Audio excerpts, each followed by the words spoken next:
Hola, buenos días o buenas noches, según corresponda. Yo soy Horacio Pérez y os doy la bienvenida al podcast Investigando la Investigación, el podcast donde hablaremos sobre temáticas muy relevantes dentro del mundo de la investigación, como en qué temas actuales y de impacto se está investigando en todo el mundo, cómo llevan a cabo su investigación los investigadores y cómo es su vida y día a día, qué les motiva a investigar y qué problemas se encuentran y resuelven para poder seguir adelante. Y además nos centraremos no solo en la investigación académica, sino también en la transferencia tecnológica y en cómo se realiza la investigación en las empresas.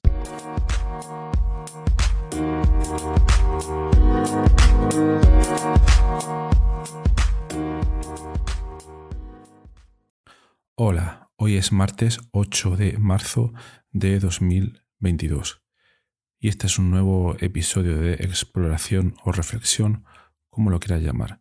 El título que tiene es ¿se puede evitar la fricción y reconducir al flujo? En este episodio vamos a tratar qué es el concepto de fricción y cómo se aplica al trabajo de investigación, al trabajo de creación, al trabajo de exploración de contenido.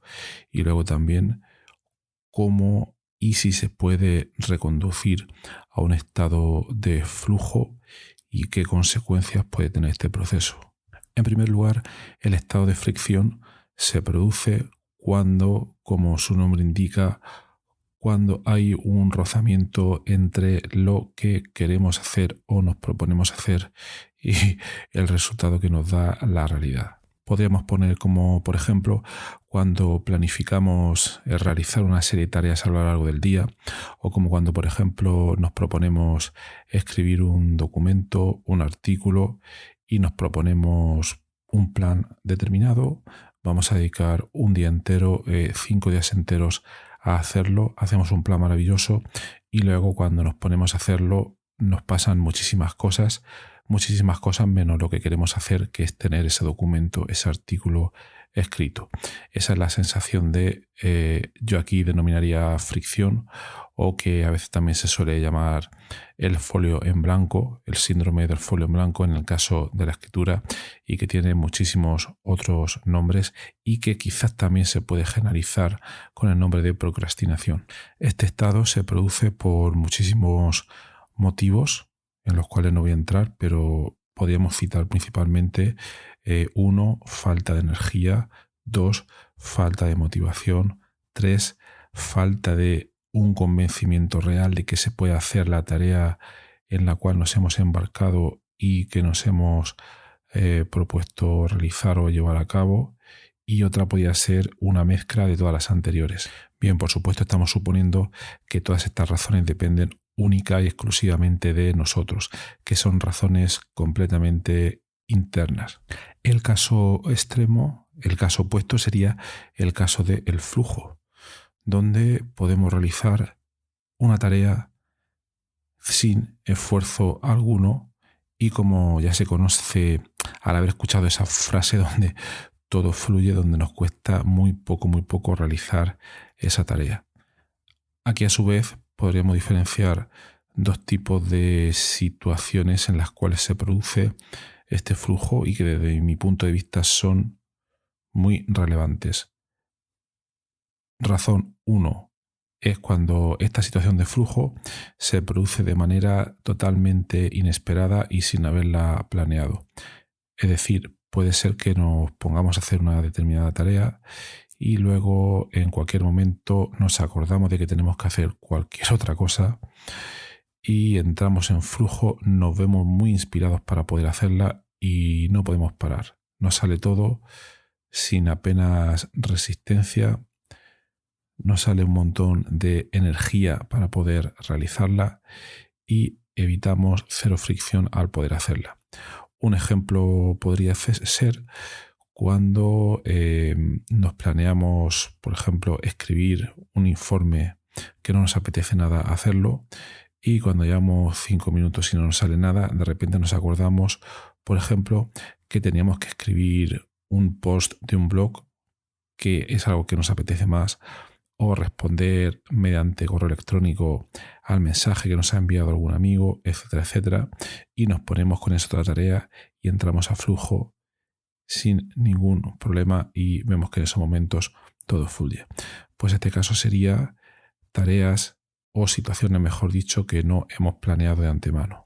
La segunda división sería una que es un poco más compleja, es cuando creamos un entorno en el cual tratamos de predisponernos a que aparezca ese estado de flujo, donde no nos cuesta prácticamente nada o muy poco hacer esas cosas. Por señalar, os recomendaría leer el libro de Mihaly Csikszentmihalyi. La verdad que no sé pronunciar, sinceramente. Es un nombre, no sé si checo o algo así, me cuesta horrores, pero creo que sería algo así como Miguel, no lo sé, la verdad que no sé.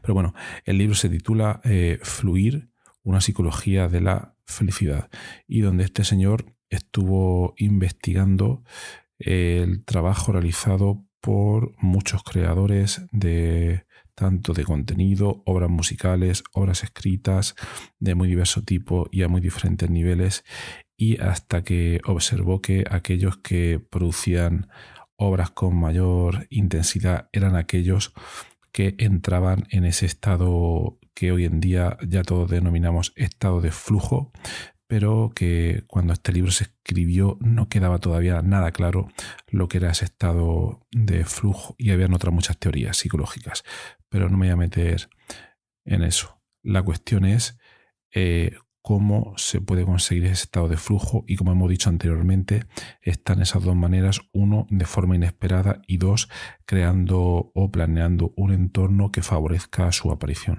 A lo largo de la historia o de los últimos años hay muchas técnicas que se basan en esta, digamos, sesión preparativa para poder favorecer esta situación de flujo.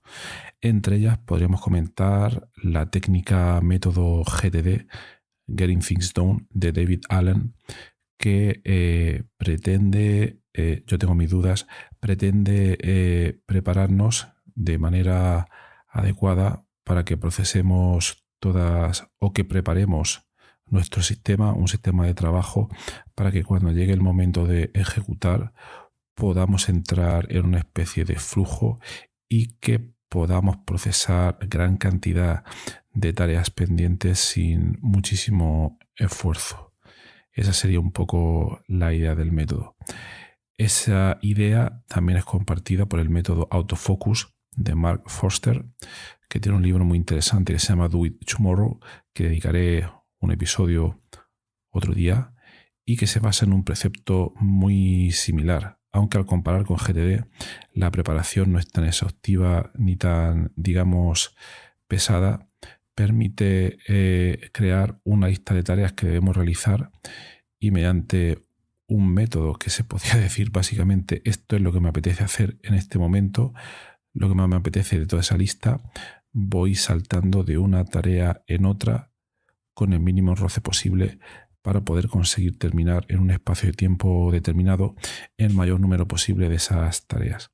Es un libro interesante que tiene sus pros y sus contras, pero que también os recomiendo leer. Como siempre, todos estos libros los tendréis en las notas del programa para si os interesa leerlos o comprarlos, etc.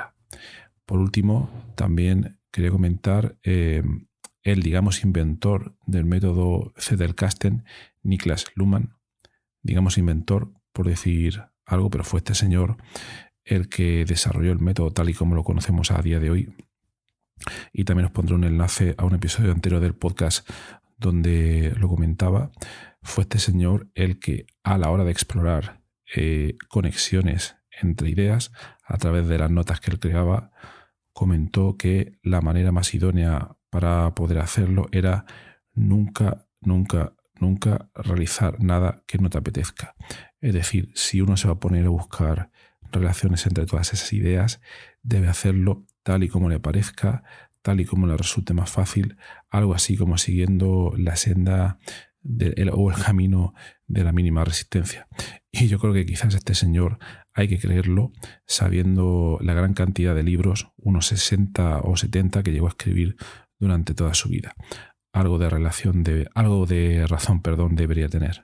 Y bueno, os he introducido este material, os he introducido estas ideas de fricción que todos las experimentamos en mayor o en menor medida al ser trabajadores del conocimiento, y también os he introducido esta idea de flujo y cómo la plantean o resuelven tres de los que yo creo que son los investigadores más importantes en este campo. Y ahora voy a dar mi conclusión personal.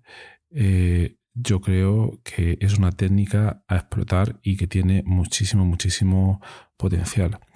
Por una parte, el entrar en el estado de flujo a la hora de crear contenido es una técnica potentísima que nos permitiría, por una parte, no sufrir menos, sino sufrir un menor desgaste energético al no tener que forzarnos al generar una serie de ideas, al desarrollar una serie de trabajos.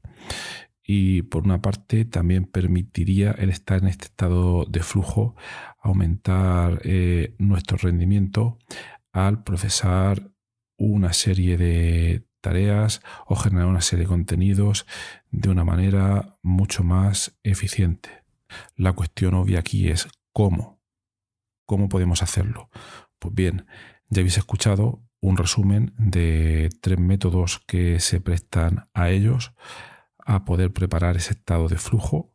Obviamente, si os viene el estado de flujo sin haberlo preparado, pues ya dependiendo de vuestro trabajo, del tiempo que dispongáis, de vuestros recursos, podéis tiraros por esa dirección o no. Pero si no, una recomendación sería preparar para que ese estado llegue por sí mismo. Y entonces, cualquiera de las ideas que presentan estos 3 señores, David Allen, Niklas Luhmann, Mark Foster, serían adecuadas, y todas ellas coinciden en que hacer principalmente, después de haber puesto un poco de orden en nuestro sistema, pues los 3 métodos coinciden plenamente en ello. Después de haber puesto un poco de orden en nuestro sistema, ir procesando las tareas sin pensar demasiado en ese orden, sino simplemente lo que veamos que más fácil nos va a resultar dentro también de los recursos de tiempo y energía que tengamos en ese momento. Bueno, pues aquí termina este episodio reflexión de hoy. Espero que os haya sido interesante y que os haya abierto principalmente bastantes dudas, como me abre a mí, y os dejo esos 3 libros, esas 3 ideas, mejor dicho, los trabajos de esos 3 autores y todo lo que se ha derivado de ellos, para que vosotros por vuestra propia cuenta podáis empezar a explorar un poco cómo entrar en ese estado de flujo. Yo con este episodio también abro una serie. Este ha sido el primer episodio y os iré contando nuevas cosas a lo largo de los próximos episodios de este podcast, tu podcast, Investigando la Investigación. Espero que te haya sido interesante y que tengas un buen día. Hasta luego.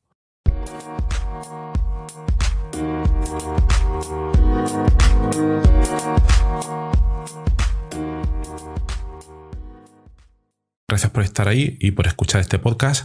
Os recuerdo que en la nota del episodio tenéis los detalles sobre muchas de las cosas que hemos hablado hoy, y también un formulario donde, si quieres, puedes opinar sobre el podcast, para bien o para mal, como quieras, estás en todo tu derecho, y también sugerir, si quieres, un próximo entrevistado o tema que está relacionado con la investigación, claro. Pues tu opinión me parece muy importante, tanto a mí como a toda la audiencia de este podcast que va creciendo y que va contando muchas cosas interesantes. También comentar que si te interesa alguna de las técnicas que hemos mencionado hoy de manera muy breve en el podcast, me puedes contactar directamente y te puedo dar más detalles.